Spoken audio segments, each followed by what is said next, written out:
پرانے وقتوں کی بات ہے کہ بادشاہ سلامت کا دربار لگا ہوتا ہے۔ حاجت مند قطار اندر قطار پیش ہوتے ہیں۔ بادشاہ ہر ایک کی درخواست پر حاجت مند کی خواہش کے مطابق حکم صادر کرتا ہے اور ڈھیروں دعائیں سمیٹتا ہے۔ اتنے میں ایک سوداگر حاضر ہوتا ہے۔ وہ بادشاہ عالی وقار کی خوشی و خوشنودی کی خاطر چند غلام اپنے ساتھ لاتا ہے تاکہ بادشاہ کی خدمت گزاری کے لیے انہیں پیش کر سکے۔ وہ بادشاہ سے درخواست پذیر ہوتا ہے۔ بادشاہ سلامت، رب رحمان و رحیم آپ کا وقار و اختیار بلند و بالا کرے۔ میں چند غلام آپ کے حضور پیش کرنے کے لیے لایا ہوں۔ آپ انہیں شرف بازیابی بخشیے اور جو غلام آپ پسند فرمائیں اپنی خدمت و نیاز مندی کے لیے اپنے پاس رکھ لیں۔ میں جانتا ہوں کہ آپ کے پاس غلاموں کی کوئی کمی نہیں۔ ایک سے بڑھ کر ایک غلام آپ کے دربار میں آپ کے حکم پر اپنی جان قربان کرنے کے لیے ہمیشہ تیار رہتا ہے، مگر میں سمجھتا ہوں کہ یہ میرے لیے بہت بڑی سعادت اور اعزاز و افتخار ہوگا اگر میرا پیش کردہ کوئی غلام آپ کے احکامات کی بجا آوری کے لیے آپ کے دربار شاہی میں مامور ہوگا۔ بادشاہ عالی وقار اس سوداگر کی درخواست پر زیر لب مسکراتا ہے اور حکم دیتا ہے ہر ایک غلام کو باری باری میری خدمت میں پیش کیا جائے۔ میں نے یہ ارادہ کیا ہے کہ میں ان غلاموں سے چند سوالات کروں گا۔ جو غلام میرے سوالات کے تسلی خیز جوابات دے گا اسے اس دربار شاہی میں بطور مقرب غلام کاغذات مقرر کر دیا جائے گا۔ بادشاہ سلامت کے حکم کی تعمیل میں سوداگر باری باری ہر ایک غلام کو بادشاہ کی خدمت میں پیش کرتا ہے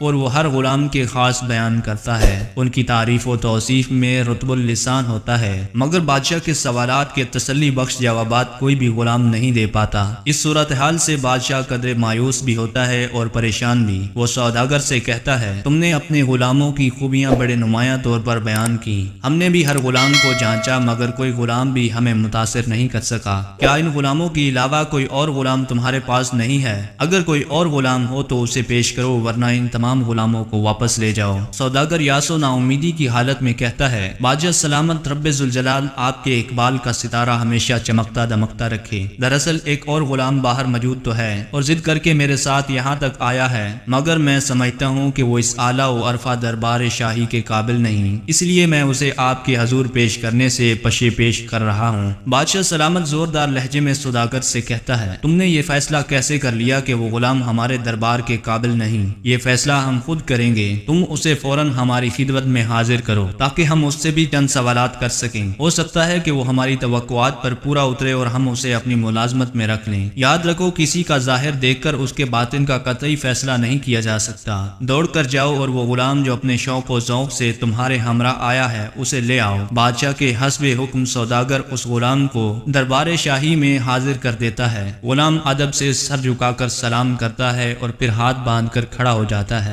بادشاہ اس غلام سے سلسلہ سوال و جواب شروع کرتے ہوئے پہلا سوال یہی پوچھتا ہے بتاؤ تمہارا نام کیا ہے؟ دوسرے غلاموں کے جوابات کے برعکس یہ غلام جواب دیتا ہے کہ بادشاہ سلامت آپ غلام کو جس نام سے چاہیں یاد کر لیں، غلام نے تو غلام ہی رہنا ہے، اس کا کوئی اور نام کیا ہو سکتا ہے؟ بادشاہ پوچھتا ہے اچھا بتاؤ تم کھانے میں کیا پسند کرتے ہو؟ غلام جواب دیتا ہے مالک کی مرضی جو کھلا دے، مالک جو کھلا دے گا وہی میری پسندیدہ غذا ہوگی۔ بادشاہ اس سے آخری سوال یہ پوچھتا ہے کہ تمہاری کوئی خواہش ہو تو فوری بتاؤ تاکہ اسے پورا کیا جا سکے۔ ہم تمہارے جوابات سے بہت خوش ہوئے ہیں، اب وقت ہے طلب کرو جو کچھ طلب کر سکتے ہو، جو مانگو گے وہی ملے گا۔ غلام دستے بستہ عرض کرتا ہے بادشاہ سلامت میں ایک غریب اور مفلوق الحال غلام ہوں، نہ اختیار اپنا نہ ارادہ اپنا، اس لیے مجھے کوئی حق نہیں پہنچتا کہ کسی خواہش اور آرزو کو دل میں جگہ لوں، میری کوئی بھی طلب نہیں۔ غلام کے ان جوابات پر بادشاہ سلامت ایک نعرہ تکبیر بلند کرتا ہے اور بے ہوش ہو جاتا ہے۔ تمام درباری اکٹھے ہو جاتے ہیں، افراتفری کا سماں پیدا ہو جاتا ہے، حکیم و طبیب طلب کیے جاتے ہیں، ہر شخص فکر مند نظر آتا ہے اور وہ سوداگر جو اس غلام کو لایا تھا پریشان ہو کر کرسی پر بیٹھ جاتا ہے۔ وہ دل ہی دل میں سوچتا ہے کہ میرا اندازہ صحیح تھا، یہ غلام اس دربار شاہی کے قابل نہیں، تاہم اب اسے یہ پریشانی لاحق ہوتی ہے کہ اس کا انجام کیا ہوگا۔ تھوڑی دیر بعد بادشاہ ہوش میں آتا ہے اور آنکھیں کھولتا ہے تو تمام اہل دربار کی جان میں جان آتی ہے، مگر بادشاہ سلامت پہلی نظر جس شخص پر ڈالتا ہے وہ وہی غلام ہے۔ بادشاہ دیکھتا ہے کہ غلام اسی طرح ہاتھ باندھے کھڑا ہے، اس کے چہرے پر نہ کوئی پریشانی ہے اور نہ ہی کوئی حیرانی ہے۔ اب بادشاہ تھوڑے توقف کے بعد لب کشا ہوتا ہے اور خود کلامی کرتے ہوئے قابل سماعت آواز میں کہتا ہے اے ابراہیم ادہم، افسوس ہے تجھ پر اور صد افسوس، تو بھی اپنے رب کی غلامی کا دعویٰ کرتا ہے لیکن تیرا مقام اس غلام سے بھی کمتر ہے، حالانکہ رب ذوالجلال والاکرام نے تجھے بادشاہی جیسی نعمت سے نوازا ہے، تجھ سے تو غلام بدرجہ بہتر ہے جس نے سارے اختیارات اپنے مالک کے سپرد کر دیے ہیں اور اپنی کوئی مرضی و منشا، کوئی خواہش و آرزو نہیں رکھی، لیکن ایک تو ہے کہ سارے اختیارات اپنے پاس رکھتا ہے۔ اگرچہ بادشاہ سلامت بلخ کے سلطان اور عظیم المرتبت حکمران ابراہیم ادہم نے اس غلام کو اپنے مقربین میں شامل کر لیا، تاہم اس کے دل و دماغ پر غلام کے جوابات کا جو اثر ہوا وہ ناقابل بیان تھا۔